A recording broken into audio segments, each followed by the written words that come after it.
Hi, I'm Daniel. I'm a sleep physician, and if you have insomnia, this channel is for you. Today, an answer to someone on the Facebook insomnia community or group. Can CBTi, cognitive behavioral therapy for insomnia, work for someone with a chronic underlying illness?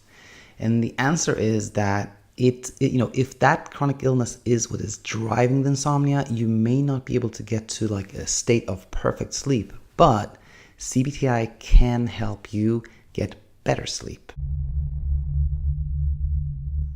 Hope you're doing really good today. If you are a subscriber to the channel, you'll notice that the light is a little different and I'm talking in a low voice. It's because it's morning time, and I just thought I would shoot this video as the kids haven't woken up yet. Now, that said, someone who's become a really good friend and supporter of the channel, Brendan, sent me a message this morning, and he said someone on the big Facebook insomnia group was wondering, can CBTi, cognitive behavioral therapy for insomnia, work if you have a chronic illness? Now, and I get that question quite a bit in clinic as well. Now, and to answer that question, first, very quickly, CBTi stands for cognitive behavioral therapy for insomnia. It's a handful of techniques that help you sleep better, but it's also like learning about insomnia, what causes it, etc. Those are kind of the two pillars of CBTi. Now, if somebody has a chronic illness, and I'm thinking, when I hear that, I hear like a chronic pain, of course. I hear diabetes. I hear, heart disease. I hear mental health, conditions like anxiety, depression, panic attacks, PTSD, things like that. I want to say the following: that if somebody has, let's say, chronic pain, for example, and that person knows that every single time they woke up, it is because of the pain. The reason they can't go back to sleep, it is pain, like it's 100% pain. Then CBTi is not going to get you, of course, to a state where you don't have any pain and you sleep great. There will always be some underlying, that trigger is still there, But even in a scenario like that one, you can still learn things about insomnia that are helpful, and you can still implement techniques that will take you a step towards that, towards sleeping better.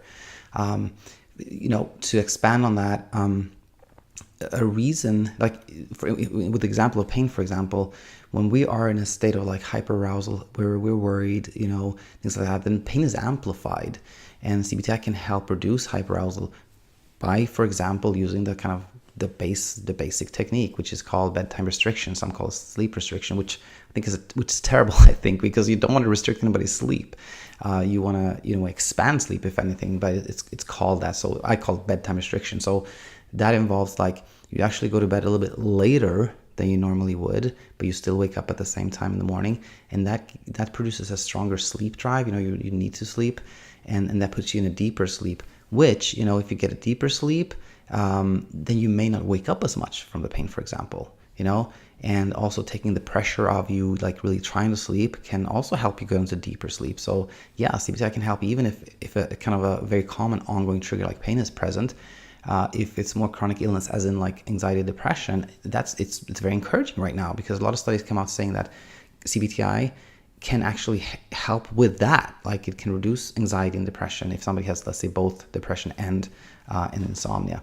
So I think, kind of in concluding here, I'll say the same thing I said in the intro, but it's like, if you have a chronic illness, CBTi may not take you to a place. If you have a chronic illness that is very triggering insomnia, CBTi may not be able to take you to a place of like you sleep fantastic and you have absolutely no insomnia, but it can help anyone really sleep better. Hope this was helpful, and if anybody has a question, as always, leave a comment or send me an email, and thank you, Brendan, for all the support. Okay, I'll be back tonight actually with a video reply to Ellen, where she asked me, actually it's kind of on topic here, she asked me about like, how is it that if somebody's sleeping only 2.5 to 3 hours on average, and they get a sleep window, they use this bedtime restriction technique, and they're supposed to spend, let's say, 5.5 hours in bed, that helps. Like, how could that be? And so we're going to talk about that in tonight's episode, which is going to be episode 191. See you later.